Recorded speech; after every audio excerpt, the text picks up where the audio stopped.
few questions from the press, and I invite employees to stay. We'll all be here afterwards and can answer your questions as well. So there's members of the press that have questions. Maybe for Phil, can you go into more detail on some of those changes in capital investments?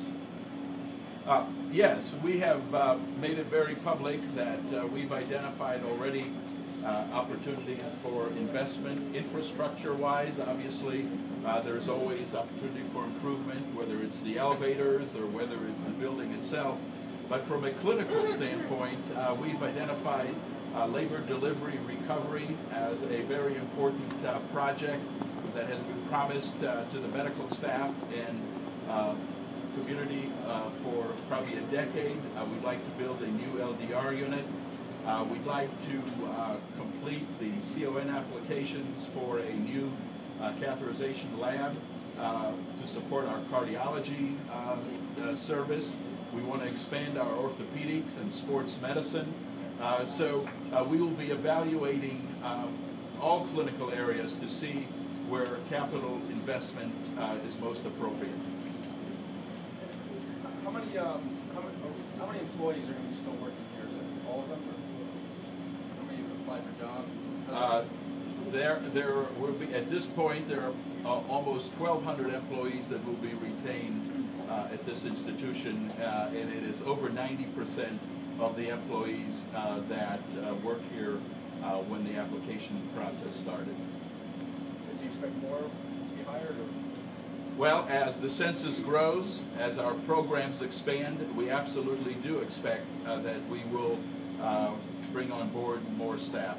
This depends on how quickly we can turn around our clinical services and how quickly we can remind the community that this is their hospital and it is not necessary to go to other counties or across the river.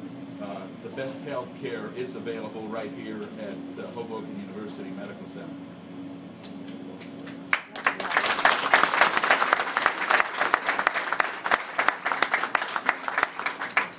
Mayor, can you speak more specifically about some of the council members saying that they weren't kept in the loop in terms of this whole process, and some of them suspecting that maybe funds weren't managed as responsibly as they could have been? They were kept in the loop, and I will say, this is, as Chairwoman Talmarazzo said, this was a process that we are very proud of the process that we followed. They were kept in the loop, they were advised, but the reality is that the very people who are attacking the structure are the ones that voted for the structure that says it is the authority that makes these decisions. It is not the city council, and that's the structure that was set up when the city took on the $52 million bond guarantee and took that action to save the hospital. So just because it didn't go through the city council doesn't mean there wasn't a public process. We had a whole stakeholder process. Members of the community were invited to the meetings, and it was always open. And so those very people who are attacking us only came to, I think some of them only came to one meeting. So the information was there, and it's unfortunate. I did reach out to them, and I wanted them to really be a part of this because they were a part of voting for this structure and taking action to save the hospital in 2007. So, but I'm extremely proud that that council members have been a part, that some council members have chosen to be a part of this and really been supportive. And as far as their thoughts about how the hospital got into this situation in the first place, financially? Their thought, the city council member? Yeah, how would you respond to? Do you want to respond? Let me say that there's a distinct difference between a municipal hospital and a non-municipal hospital. One of the major differences is that we have monthly open public meetings. And at every monthly open public meeting, there was a finance committee chair report. And at that chair report, we learned the exact fiscal circumstances.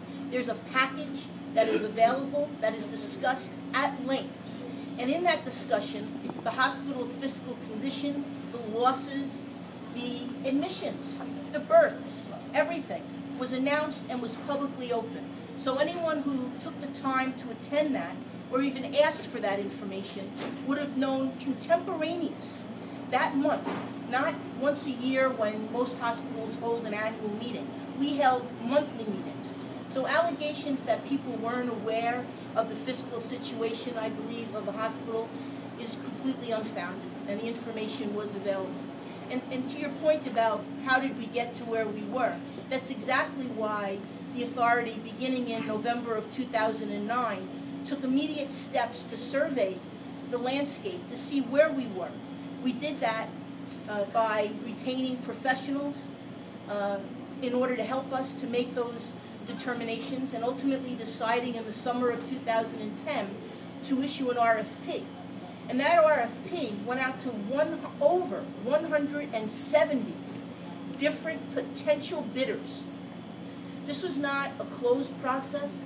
This was an open process that frankly has received acclaim throughout the state, and I believe we will see it emulated in other institutions. So, and not to say that when I got into office in 2007, you know, in 2009, I remember getting the Christie administration report that said, you know, maybe we should be closing Hoboken University Medical Center, and that was an initial recommendation. So we knew from the beginning that we needed to act, we needed to be proactive. So what you've seen is the actions of a team coming together, taking proactive steps to make sure that we save this hospital, and this is the result that we have today. Any other?